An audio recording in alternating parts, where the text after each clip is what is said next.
Olá, meus amigos e minhas amigas, olá.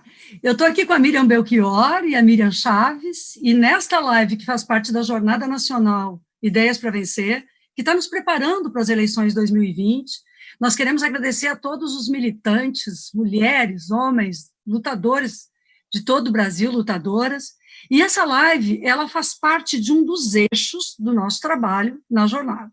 Ela é organizada justamente para disseminar e construir a ideia sobre o que é o modo petista de governar, a força das nossas ideias quando nós estamos nos governos. E por que nós somos diferentes? Porque os governos do presidente Lula e da presidenta Dilma foram diferentes, mas também governos dos municípios onde nós governamos, governos dos estados.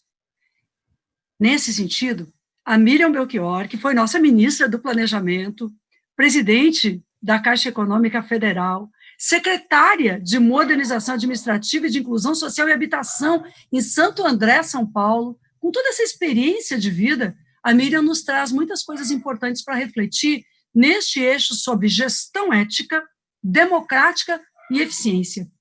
Como é que a gente junta estes aspectos que são irrenunciáveis e que participam no modo petista de governar uns dos outros? A Miriam Belchior está aqui com a gente, e a Miriam Chaves também. Eu digo que é uma mesa das mulheres aqui, para tratar do modo petista de governar, para ver como mulher está à frente também da luta e dos governos do PT. E a Miriam Chaves é pesquisadora do Laboratório Nacional de Computação Científica, trabalhou no governo federal, atuou no governo federal entre 2003 e 2016, com uma importante contribuição nas áreas de gestão e de planejamento, sistemas de informação, governo eletrônico, organização de sistemas para a gente monitorar políticas públicas, ações como PAC, ações como ampliação do número de creches no Brasil, de escolas infantis, tudo isso estava na mão assim, da organização e do monitoramento também da Miriam Chaves, sistemas de informação, dados abertos e cidades inteligentes.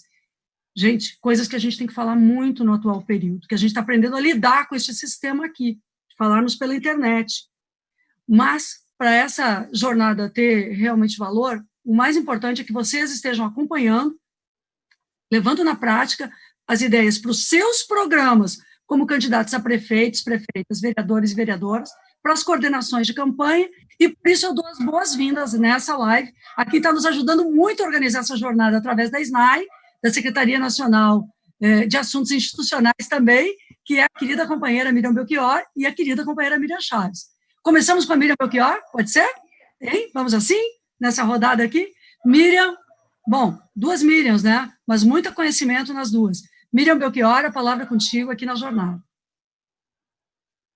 Então, eu queria começar falando um pouco, primeiro, né, é ótimo estar aqui, poder dividir tudo que a gente aprendeu nos municípios, nos governos estaduais e no governo federal, de como, qual é o modo petista de governar, né, o jeito diferente do PT governar, né. E aí eu queria começar, queria também, claro, cumprimentar a Rosário e cumprimentar a nossa querida deputada, né, e a Miriam Chaves, com quem eu tive o prazer enorme de trabalhar e continuo aí fazendo um monte de coisas juntas, né, e que é absolutamente espetacular. E eu queria começar aqui falando de que atitude nossos candidatos e prefeitos eleitos devem ter em relação à forma de funcionamento do setor público, né, porque nós estamos falando aqui de gestão. Então, com o golpe de 2016, a lógica de Estado indutor do desenvolvimento sustentável e promotor de direitos e da redução das desigualdades no país foi substituída pela lógica neoliberal de desmonte do Estado e retirada de direito dos brasileiros, né? O teto de gastos reduziu brutalmente os recursos públicos para as políticas sociais, de infraestrutura, e com isso o Estado está perdendo sua capacidade de assegurar direitos e garantias fundamentais por meio das políticas públicas. Enfim, o governo federal tem trabalhado na implantação de uma agenda de Estado mínimo que tem como resultado a redução das políticas públicas fundamentais para a população brasileira, especialmente os mais pobres. O PT se contrapõe a isso, reafirmando o papel do Estado e defendendo um plano de reconstrução e transformação nacional capaz não apenas de retomar o crescimento com a economia, mas de cuidar das pessoas que estarão desamparadas frente à grave situação do país. As pesquisas apontam que, claramente, a população não defende Estado mínimo e nem adere à pauta privatista defendida pelo atual governo. Os serviços públicos, como educação, saúde, transporte, esgoto, entre muitos outros, são vistos como funções públicas fundamentais aí pela população. O que as pessoas querem, na verdade, é que o Estado apresente serviços de boa qualidade, com boa utilização dos seus recursos financeiros, humanos e técnicos, sem desperdício. É isso que as propostas do modo petista de governar, no eixo que nós vamos discutir hoje, que é gestão ética, democrática e eficiente, propõem um novo modelo de gestão, uma forma de organizar a ação da prefeitura para que ela se torne condizente com as expectativas da população. Eu quero, então, falar sobre essa nova forma de organizar a ação da prefeitura. O esforço de governar é normalmente centrado na definição do que deve ser feito, né, do que fazer, então, política de saúde, de educação, de mobilidade, de segurança, e para quem fazer? Para os mais pobres, para quem mora na periferia, para mulheres, negros, crianças, idosos, né? Então, o grande esforço é o que fazer e para quem fazer. É muito comum que se deixe de lado o como fazer. E o como fazer é muito importante, porque ele faz toda a diferença na hora de sintonizar a ação da prefeitura com as expectativas da população. Então, eu vou falar muito aqui hoje, tanto eu como a Miriam Chaves, sobre o como fazer, né? Então, para melhorar o como fazer, é necessário investir na capacidade do Estado em diversas dimensões para que a prefeitura seja capaz de prestar esses bons serviços que a população almeja. O modo petista de governar propõe 6 diretrizes desse como fazer, né? De como é que eu faço diferente. O primeiro deles é instituir uma gestão democrática, né? Esse é um tema largamente usado pelo PT em suas administrações, com orçamento participativo, a participação da comunidade nos conselhos de políticas públicas. Houve, inclusive, uma live da Jornada exclusivamente sobre isso. Quem não viu, vai lá no site da Jornada ou na TV PT, que a live está lá gravada para você poder ver.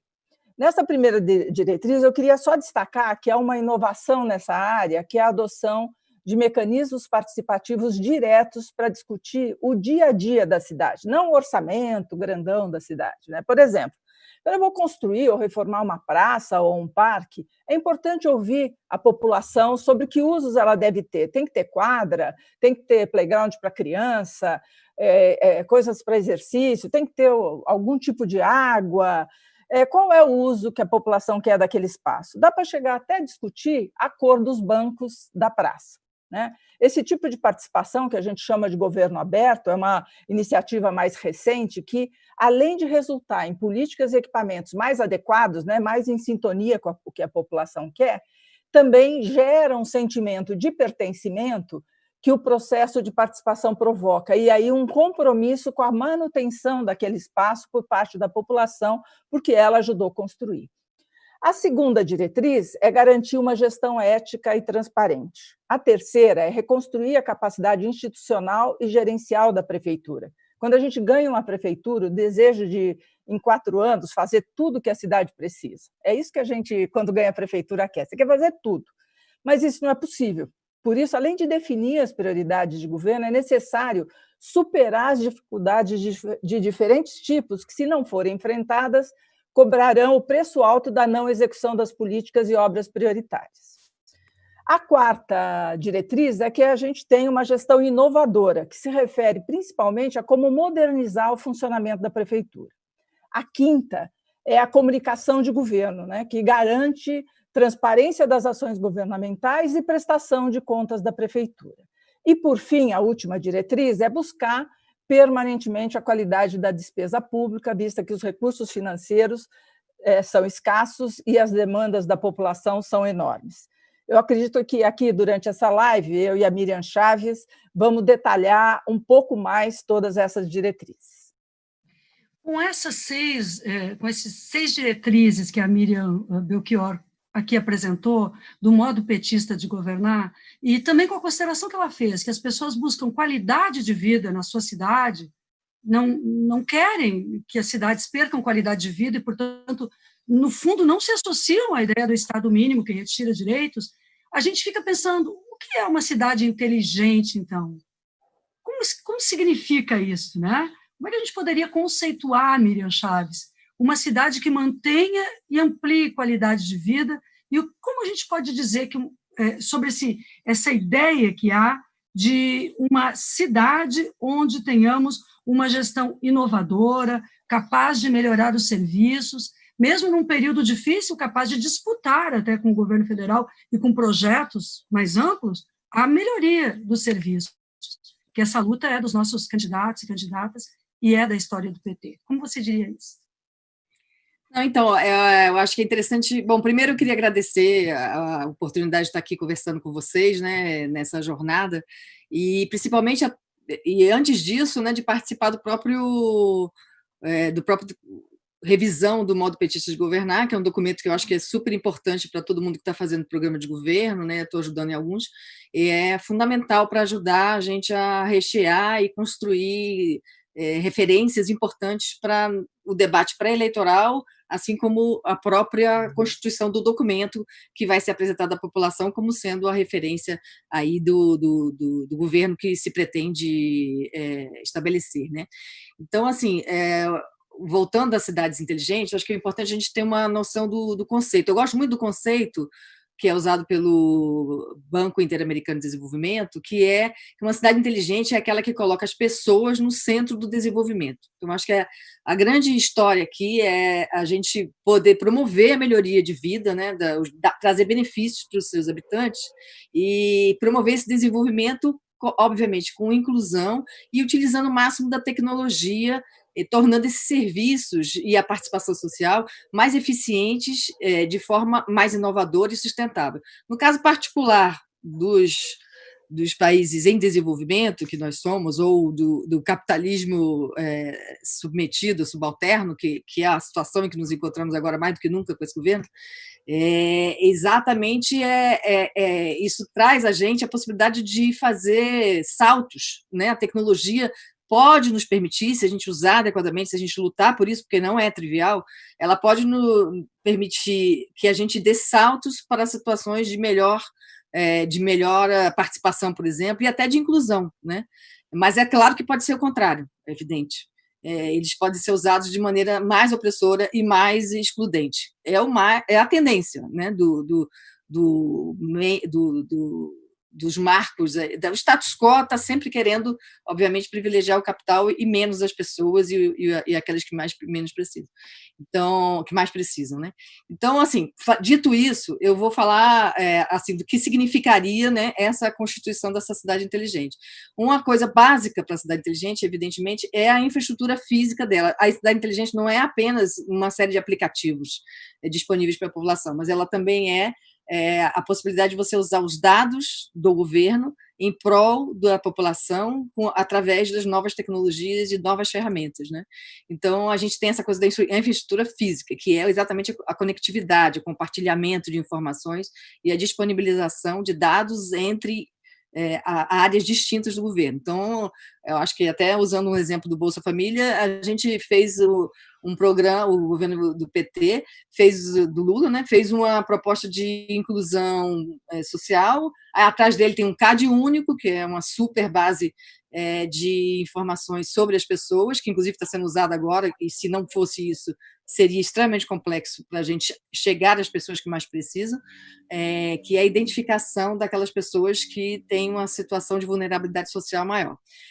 Por exemplo, então, só para dizer que isso tudo tem que estar conectado, inclusive com as novas tecnologias de informação dos objetos, né, que a gente está chamando que é a internet das coisas. Então, se uma lâmpada passa a ser inteligente e ela envia informações de volta para elas serem usadas como gestão, ela não pode ser usada apenas como gestão para o fornecedor de energia, que vai usar isso para o seu maior lucro. Tem que ser usado também como informações possíveis para ajudar a administração pública a entender melhor o que está acontecendo na sua cidade. Então, esse é o aspecto desse compartilhamento de dados. Eu quero, inclusive, citar o exemplo de São Bernardo, por exemplo, que, percebendo essa importância, já em 2010, no governo do PT, ele fez uma redundância de fibra ótica exatamente para ampliar a rapidez e a capacidade de conexão da cidade, em 2010, entre os órgãos públicos, porque uma das coisas importantes sobre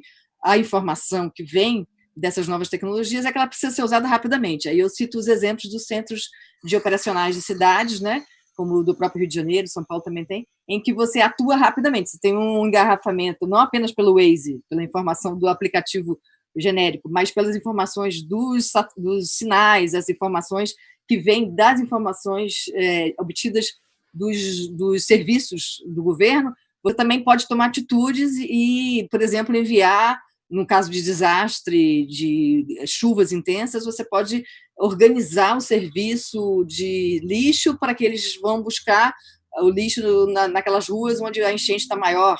Você reorganiza o serviço da cidade em função dessa informação que você tem, mas é claro que isso tudo tem que ser agregado, tem que ter uma rápida capacidade de análise e a possibilidade de ofertar para a população de volta esse serviço melhor, né? Eu acho que uma coisa muito importante em relação a isso é a questão de que a cidade tem que se perceber como uma custodiante dos dados públicos, não só da população, do ponto de vista daqueles dados que são necessários, como eu falei, do CadÚnico, para prover serviços de assistência, de saúde, de educação, etc., mas também com os dados que a sociedade, que a cidade provê, que ela tem direito de obter, porque ela é concessionária dessas informações. Por exemplo, no caso do Haddad, em São Paulo, ele fez uma coisa muito interessante, que é colocar nos contratos do transporte público a obrigatoriedade de disponibilizar em dados abertos a informação sobre os ônibus, o metrô já era federal mesmo, mas, de qualquer forma, essas informações permitem que você faça aplicativos externos, que não são... O governo não precisa gastar dinheiro com isso, nem se preocupar com isso, porque provavelmente uma aplicação externa comercial vai se interessar nesse... Como é o caso, né? O Move It, o próprio Waze,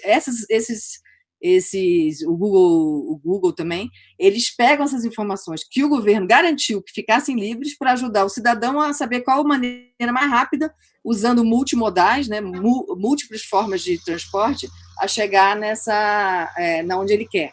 Outro exemplo de atuação do governo foi no próprio PAC, né, que a Miriam Belchior, que eu tive o prazer de trabalhar com a Miriam Belchior em conjunto, a gente colocou nos contratos a obrigatoriedade nos contratos de abertura de estrada, de linhas de transmissão que permitiram, inclusive, chegar na Amazônia. Você precisa da fibra ótica, né, para ter essa conectividade, para essa conexão de informação.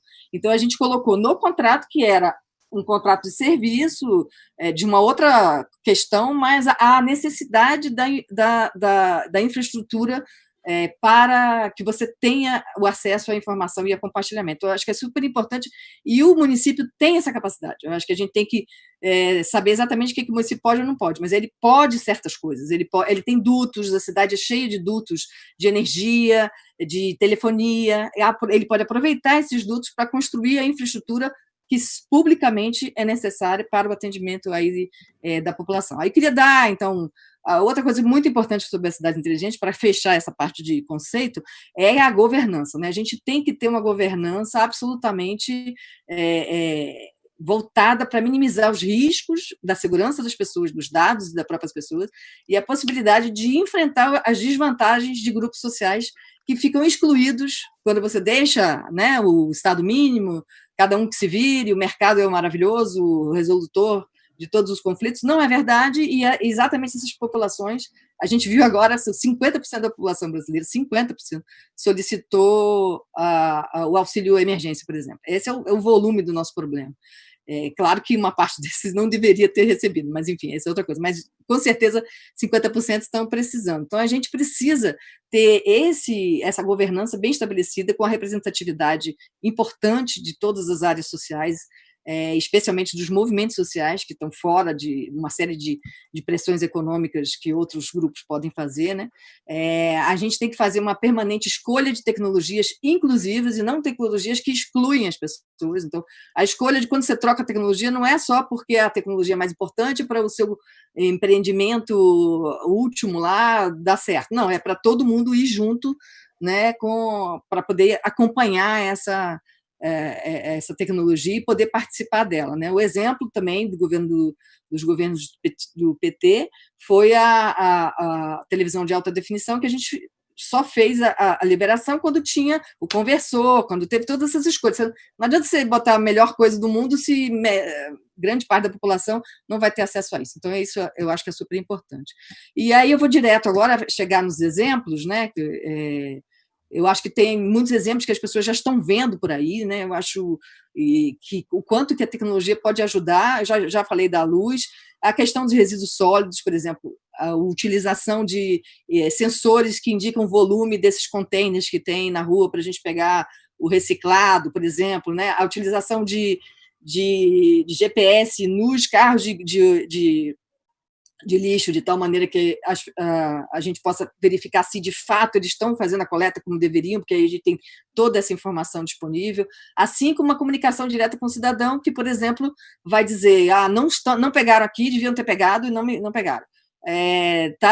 Enfim, ele pode falar de uma série de problemas que ele vê na rua dele e nos ajudar a fazer essa fiscalização, que cada vez é mais cara, né, dos serviços nas cidades grandes, e não só nas cidades grandes, como nas cidades pequenas também, porque as cidades pequenas fica mais fácil ainda, porque aí mesmo que você tem menos gente para poder fazer essa fiscalização. Então, assim, a central de controle, que eu já falei também, né, esse monitoramento dos riscos ambientais, a gente está vendo isso o tempo inteiro, alagamentos, problemas sérios, a mudança climática está trazendo uma série de eventos, né?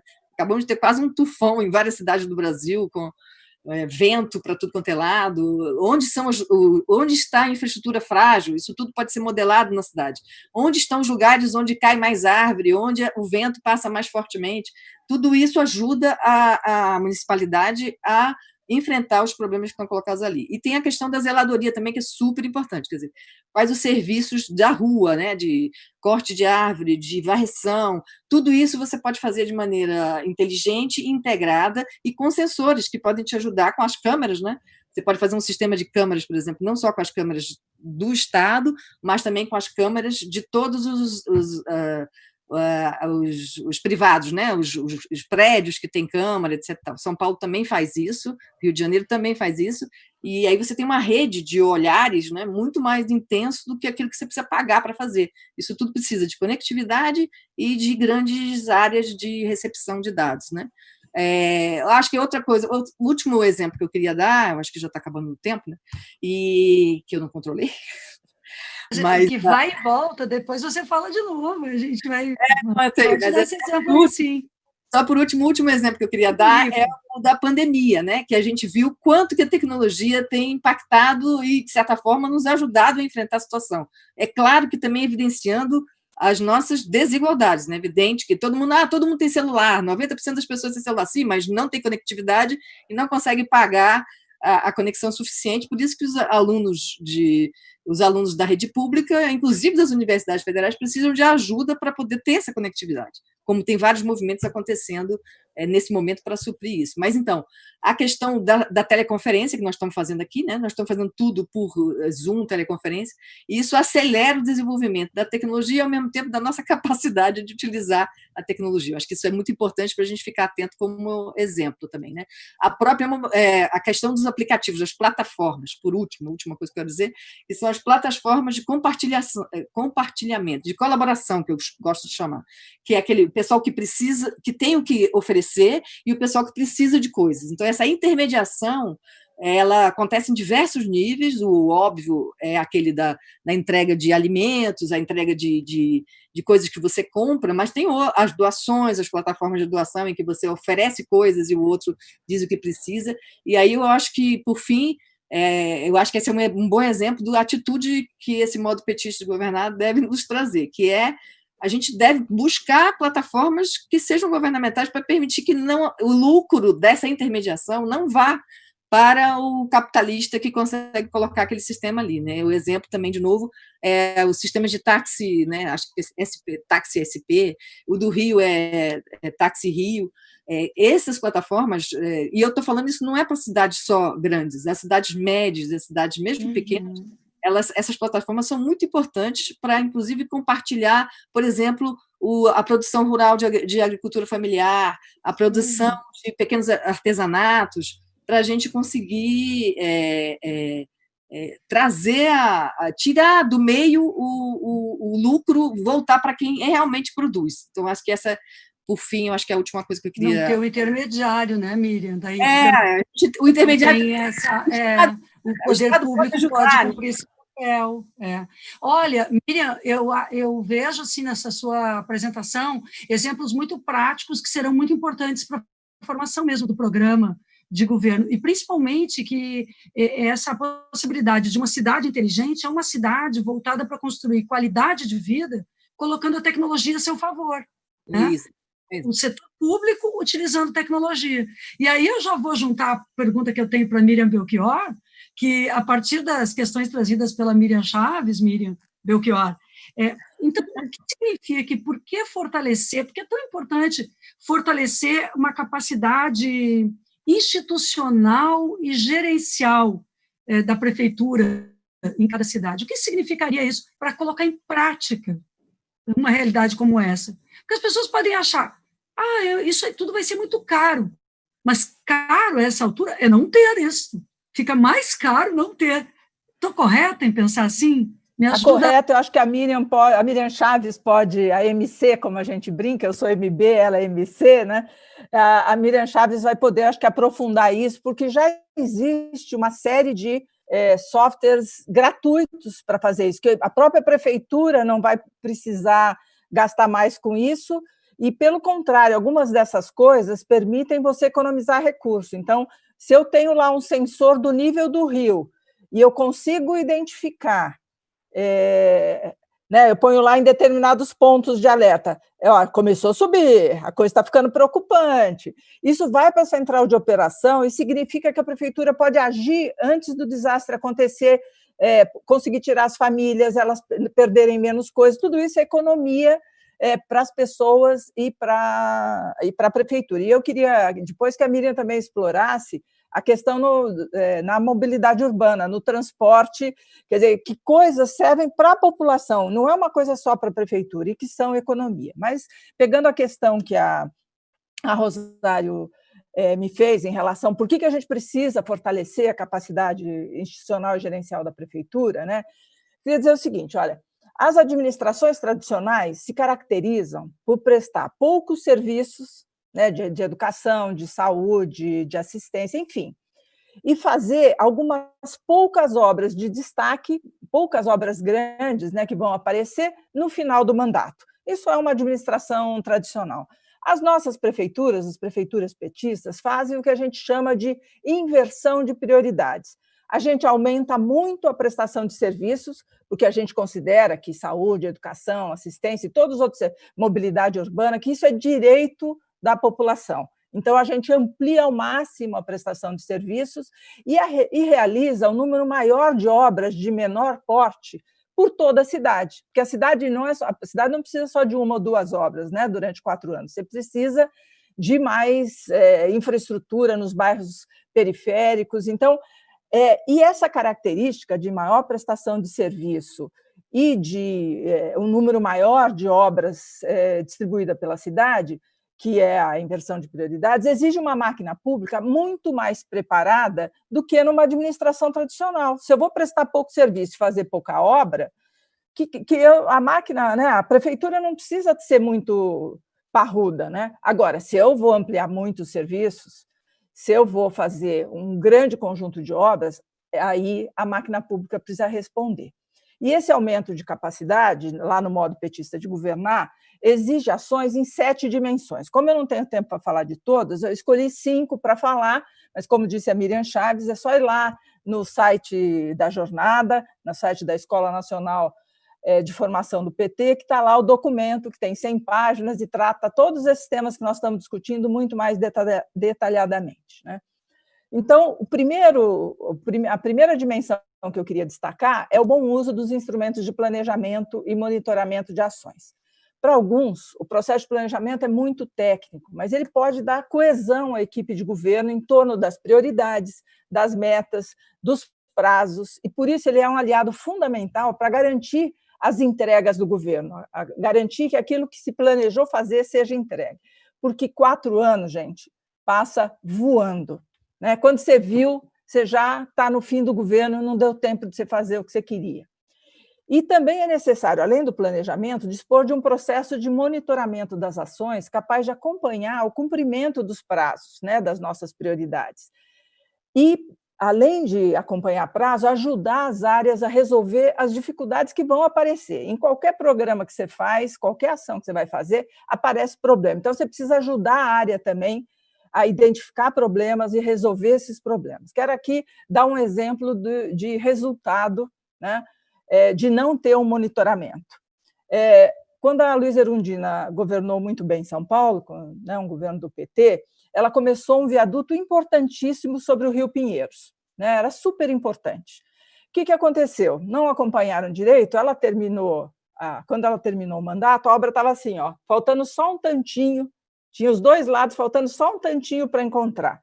Ou seja, por uma falta de monitoramento, quem entregou essa obra foi o prefeito posterior. Então, eu acho que essa questão do planejamento, do monitoramento, é uma questão central para quem quer, de fato, alcançar resultados. Segunda dimensão que eu queria tratar é da necessidade de reestruturação e criação de órgãos da prefeitura e de novas contratações de servidores públicos, né? Do meu ponto de vista, a estrutura organizacional da prefeitura, secretarias, os departamentos, deve estar a serviço dos objetivos que a gente quer alcançar nos 4 anos de governo, né? Então, se eu tenho determinadas prioridades, a minha estrutura precisa estar organizada para viabilizar essas prioridades. Assim, é necessário criar, dividir ou juntar órgãos, né? O que a gente chama de reforma administrativa, para garantir uma melhor execução dessas prioridades, né? A Rosário comentou que eu fui secretária em Santo André. Então, nós governamos Santo André 5 vezes, e cada administração tinha uma estrutura diferente de acordo com as prioridades que a gente definia. Em 2000, o prefeito Celso Daniel definiu como uma das prioridades, junto com o partido, a inclusão social. E aí a gente tinha uma secretaria de habitação e uma de assistência social. O que nós fizemos? Nós juntamos as 2 áreas, porque a maior parte da exclusão social no município estava no território das favelas, e é na Secretaria de Habitação que a gente fazia urbanização de favela. Então, nós juntamos as 2 secretarias para garantir que essa prioridade se realizasse. Mas tem uma outra razão para você fazer essas mudanças também, que é dar visibilidade a temas que a gente quer que sejam visíveis para a sociedade, como a questão do racismo, do combate ao racismo, da violência e discriminação contra as mulheres e LGBTIs. Foi assim que o presidente Lula, por exemplo, criou as secretarias especiais da mulher, de combate ao racismo e etc. Então, você tem várias razões para essa reestruturação. Como a gente vai aumentar os serviços, né? Então, provavelmente será necessário contratar mais servidores ou contratar a prestação de serviços com empresas, né? Claro que com o cuidado que a crise econômica recomenda. A situação está difícil, vai ser difícil contratar mais funcionário, portanto, é preciso avaliar antes se não tem servidores que podem ser realocados, se o processo não pode ser simplificado ou informatizado, e com isso as pessoas que estão nesses processos podem ser remanejadas para outros serviços.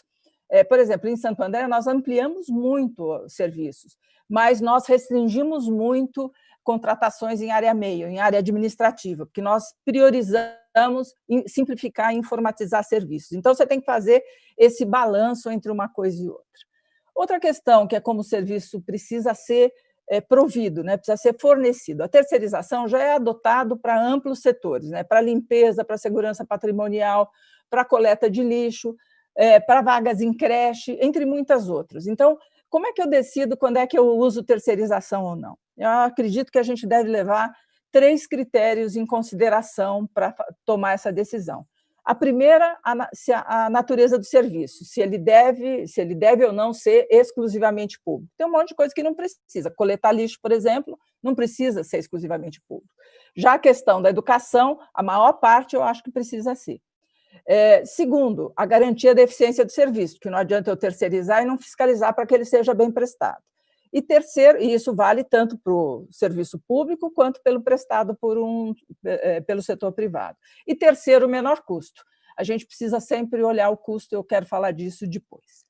Terceira dimensão é a integração de políticas públicas, né? A gente precisa superar a tradicional fragmentação das políticas públicas para dar mais eficácia a elas, né? É necessário sair da caixinha das secretarias e departamentos, né? A isso a gente também chama de intersetorialidade ou de matricialidade, né? Outra iniciativa, e aí eu acho que essa questão é chave, né?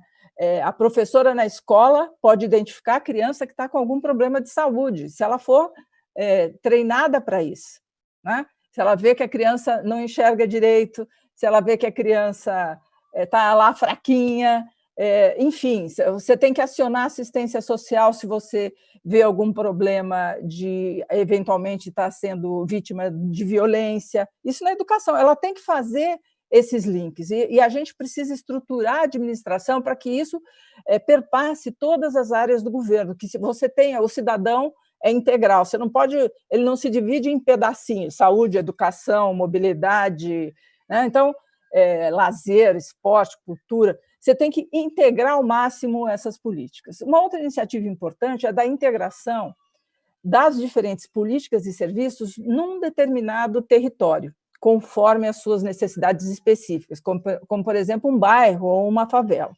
A cidade não é igual. Os bairros têm características físicas, econômicas e sociais muito diferentes. E você precisa conhecer a cidade e lidar com essas especificidades. Quero dar um exemplo aqui, de novo, de Santo André, de um programa chamado Santo André Mais Igual, que tinha como segundo nome tudo junto, ao mesmo tempo, no mesmo lugar, né? Que foi desenvolvido nas maiores favelas da cidade.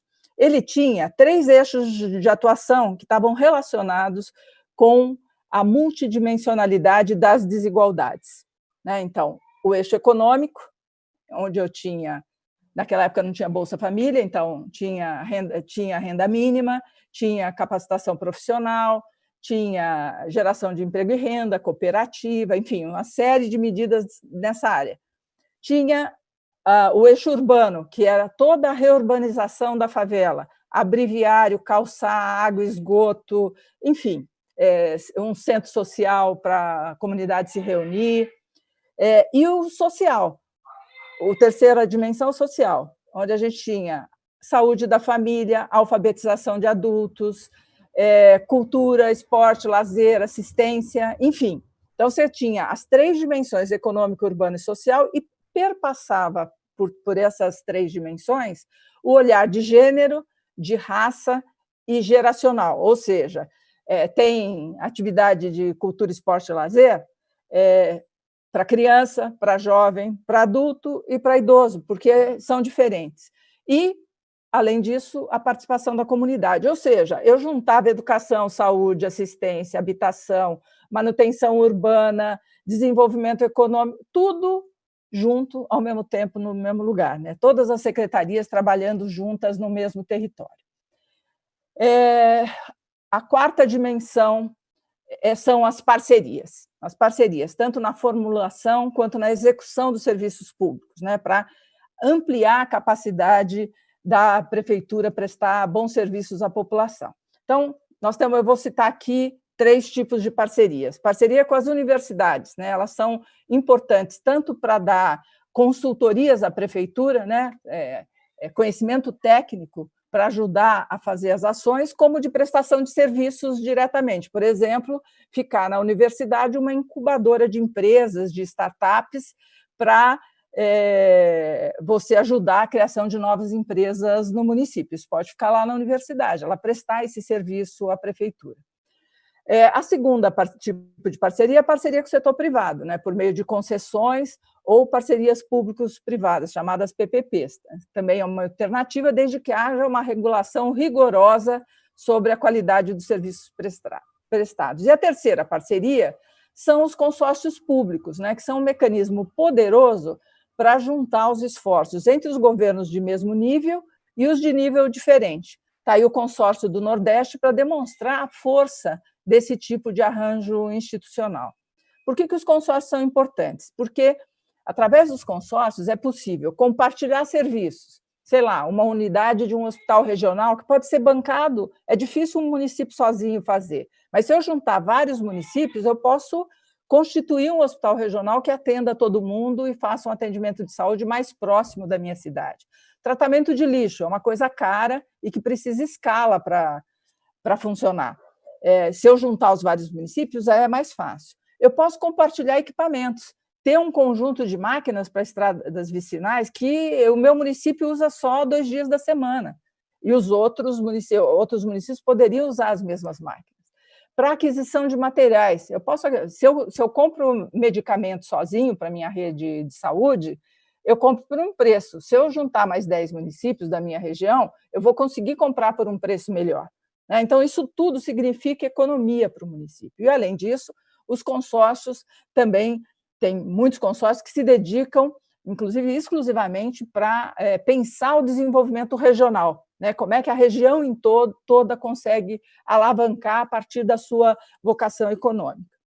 Além de ser um mecanismo de articulação política frente aos governos de Estado e ao governo federal. Então, as parcerias são muito importantes também para dar maior capacidade à prefeitura.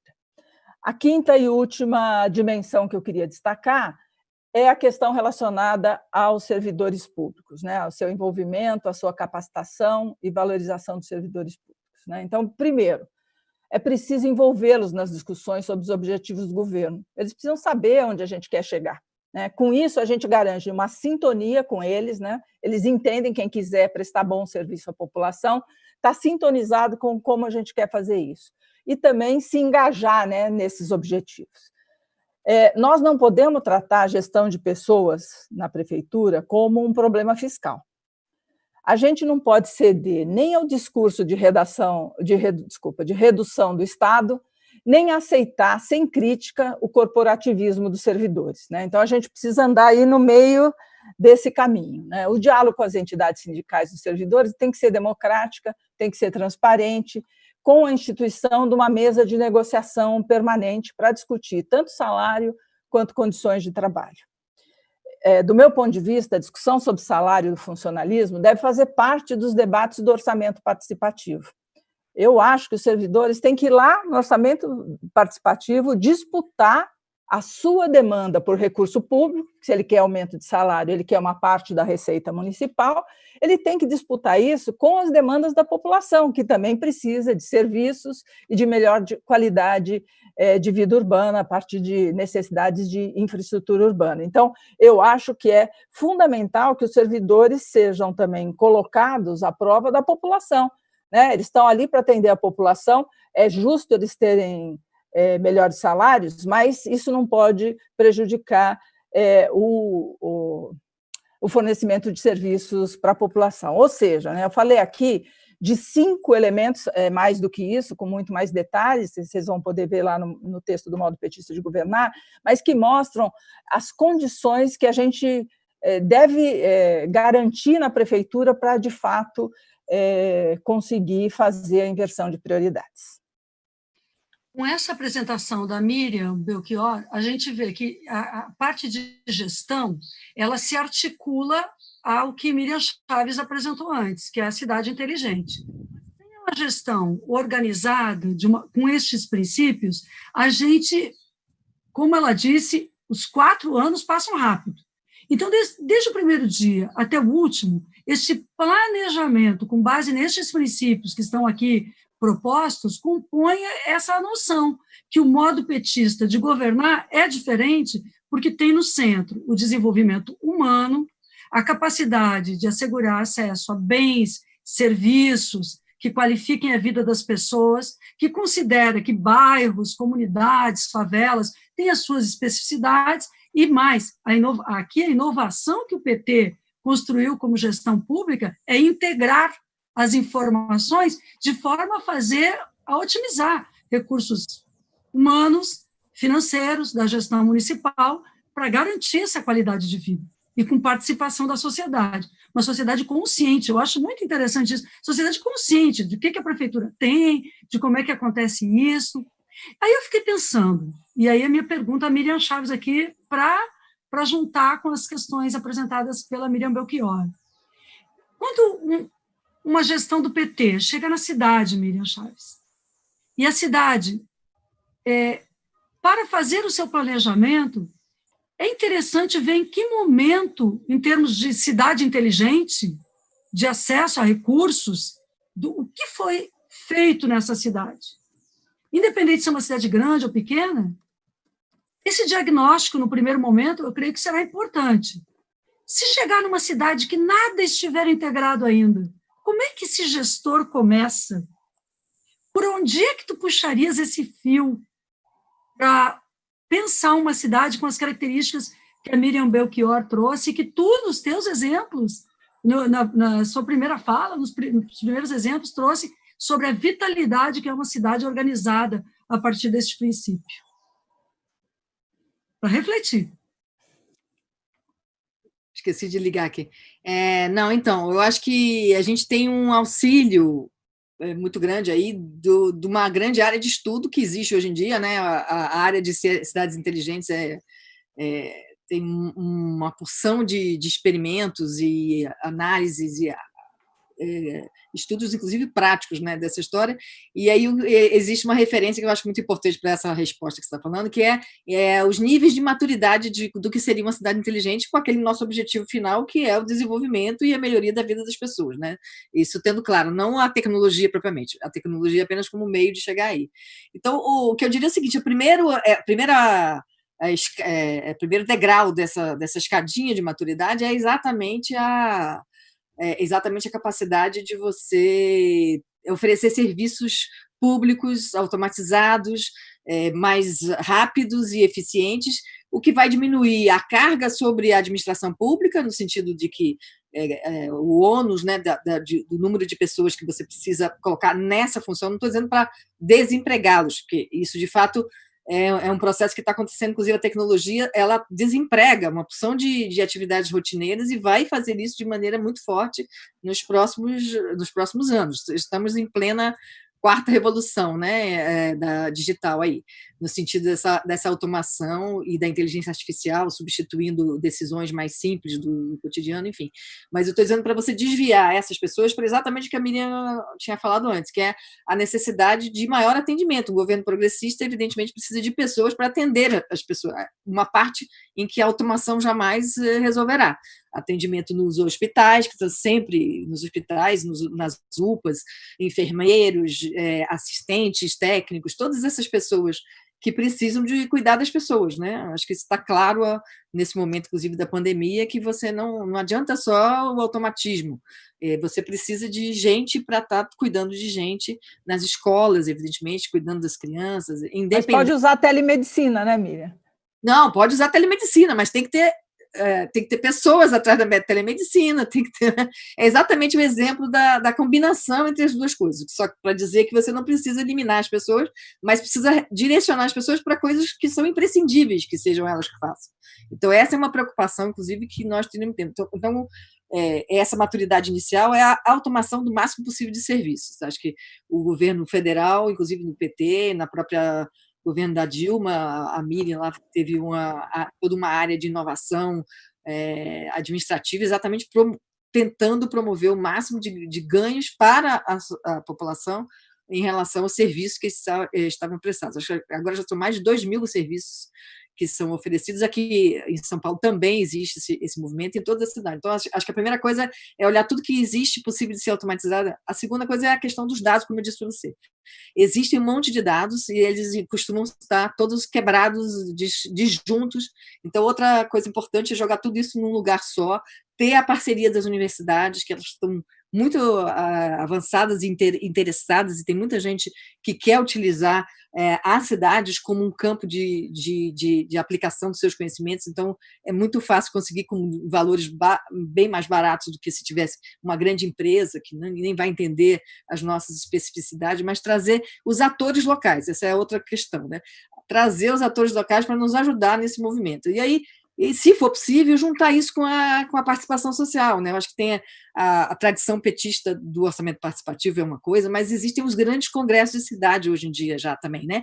Que é você pensar para onde que a gente vai. Então, discutir com essa população aquilo que mais afeta o seu cotidiano. Então, por exemplo, essa questão dos desastres que eu falei é uma coisa que é muito forte nas cidades e que muitas vezes não tem tanta estrutura assim. E hoje em dia os sensores estão muito mais baratos do que foram em algum momento, com parcerias, inclusive com os comerciantes, com parcerias em que você não precisa de dinheiro só, você precisa de capacidade organizacional e de articulação para trazer tecnologias que são importantes para todo mundo. A questão da mobilidade que a Miriam lembrou que era importante falar de novo. Isso aí é fundamental. A mobilidade é uma coisa que tem interesse econômico em todas as áreas, evidentemente.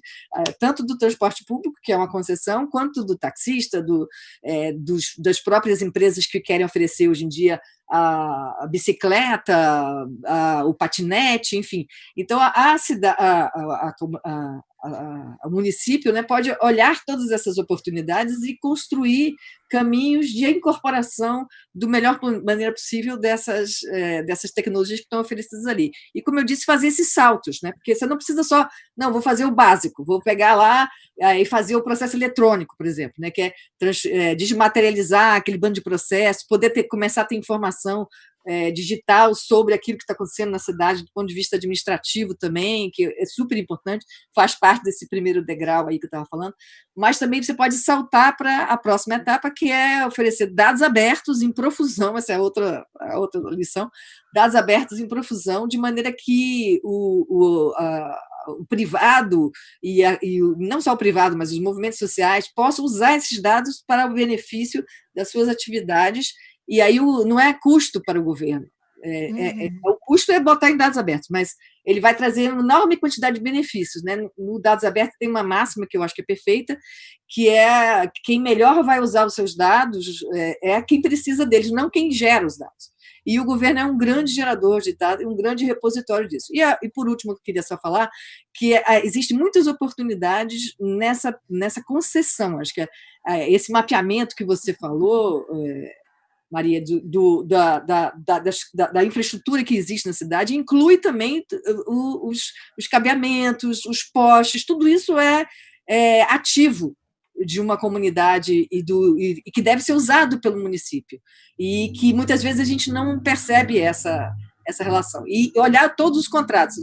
Eu gosto de dizer que uma cidade inteligente tem que ter contratações inteligentes. Nessa contratação inteligente, você compartilha, puxa o compartilhamento de inteligência, digamos assim, né, da capacidade de obter informações com o concessionário lá. Então, o exemplo do caminhão de lixo que eu já dei, quem paga o GPS, quem paga o sistema de entregar as informações, não vai ser a prefeitura, tem que estar embutido no próprio contrato. Assim como nos contratos de energia, você não pode simplesmente dar para o cara a informação e ele que resolva, ele que faça o algoritmo que quiser para economizar energia. Não, a cidade tem suas definições. Tem a rua principal, que precisa ficar iluminada sempre, não interessa se está de noite ou não sei o quê. Tem o local onde o pessoal jovem fica na praça e você tem que iluminar aquela praça, mesmo que não passe nenhum carro. São essas decisões que têm a ver com a inteligência do desejo e da participação. Então, acho que essa cidade inteligente, que beneficia as pessoas, ela necessariamente tem que ter muita participação, uma governança ampla e essa capacidade de compreender quais são as oportunidades, e aí depende, cada lugar vai ter uma oportunidade diferente das outras, mas com certeza existem muitos instrumentos que você pode utilizar em relação a isso. Bem, Miriam. Eu estou te ouvindo aqui e pensando, a palavra inteligente, a qualidade inteligente da cidade tem a ver com participação, com transparência, né? E principalmente com o serviço público mesmo, o objetivo é atender as pessoas, a sociedade, criar qualidade de vida real na cidade. Aproveitando isso que você está falando da participação, inclusive, a gente está no momento da construção dos planos, dos programas de governo, né? E já começa daí a necessidade da gente conversar no ambiente do território, conversar com as pessoas. Nós estamos em uma pandemia, inclusive, que não tem presença física.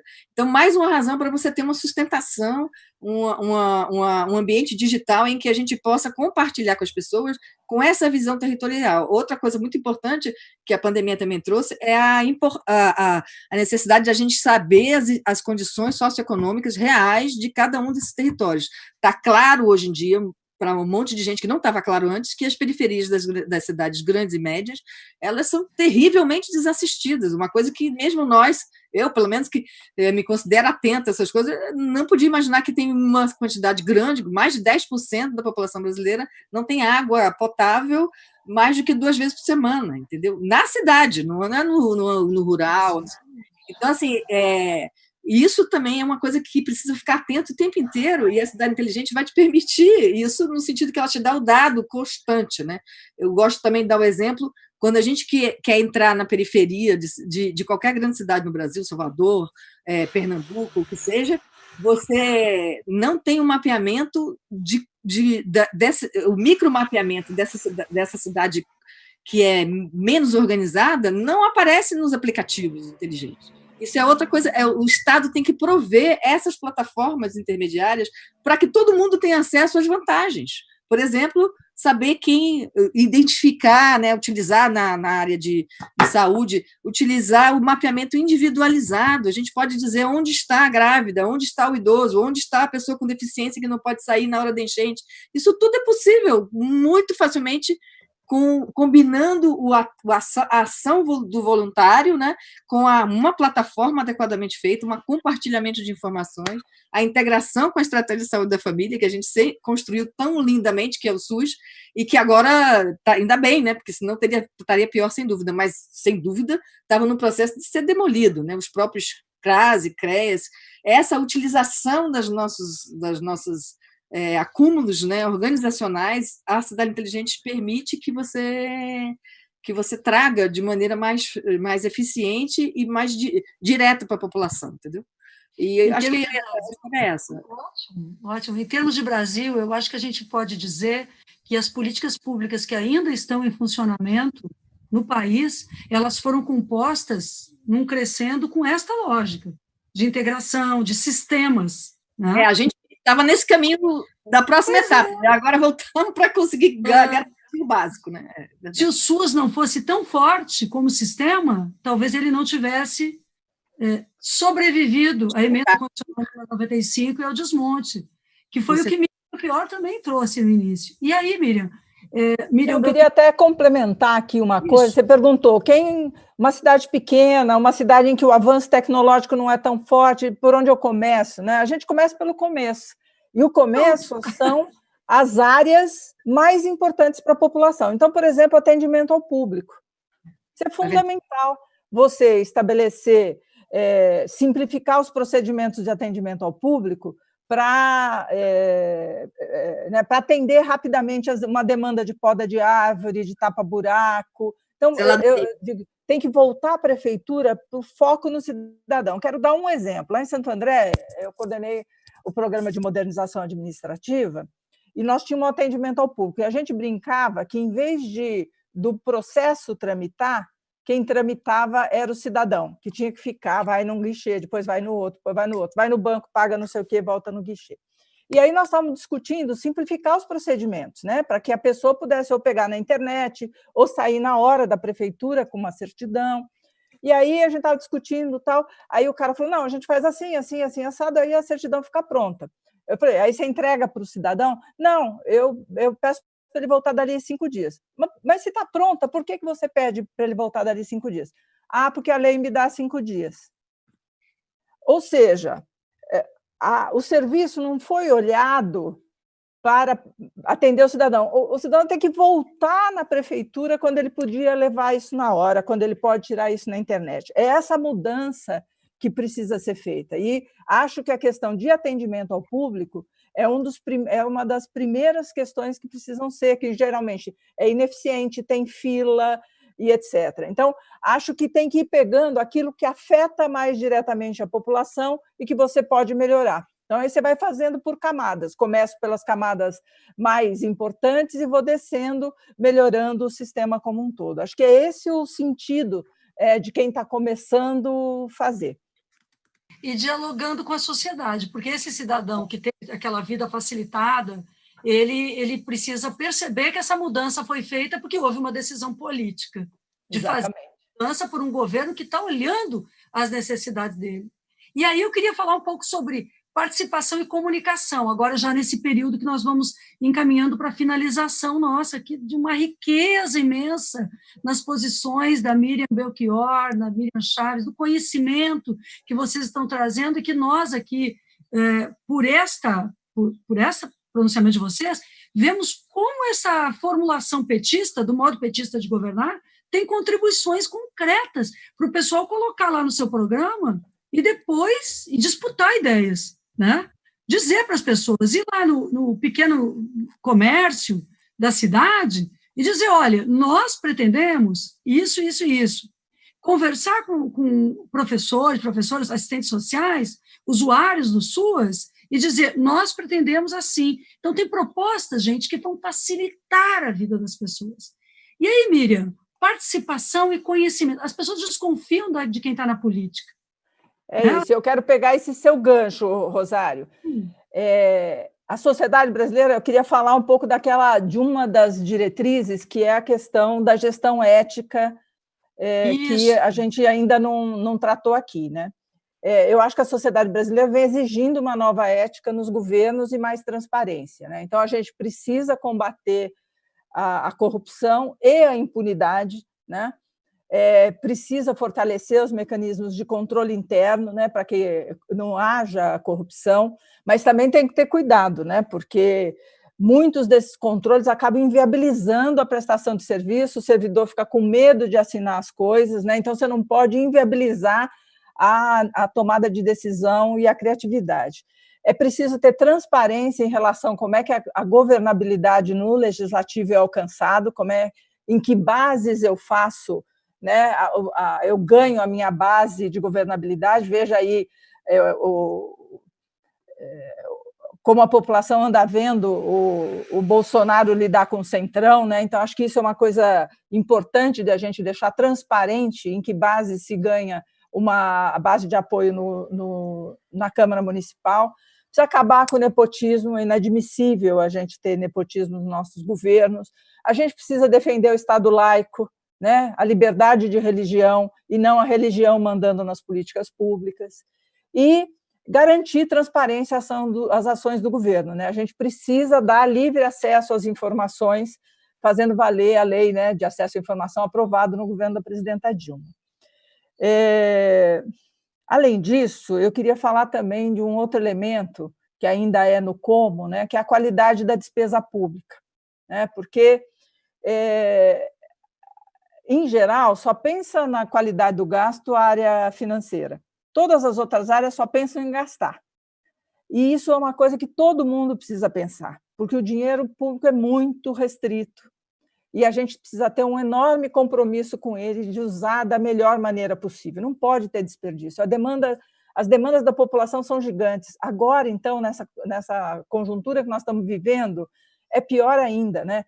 A crise econômica é enorme, mais pessoas vão precisar do Estado, né? Quem tinha o convênio de saúde não tem mais, quem punha filho na escola privada não vai pôr mais. Então, a demanda para o Estado, e aí, no caso, a prefeitura, que é mais perto do cidadão, vai ser gigante. Então, a gente precisa aproveitar o recurso da melhor maneira possível, né? E, para isso, é importante criar um grupo no governo que se especialize em otimizar isso, né? Então, por exemplo, conta de água e luz.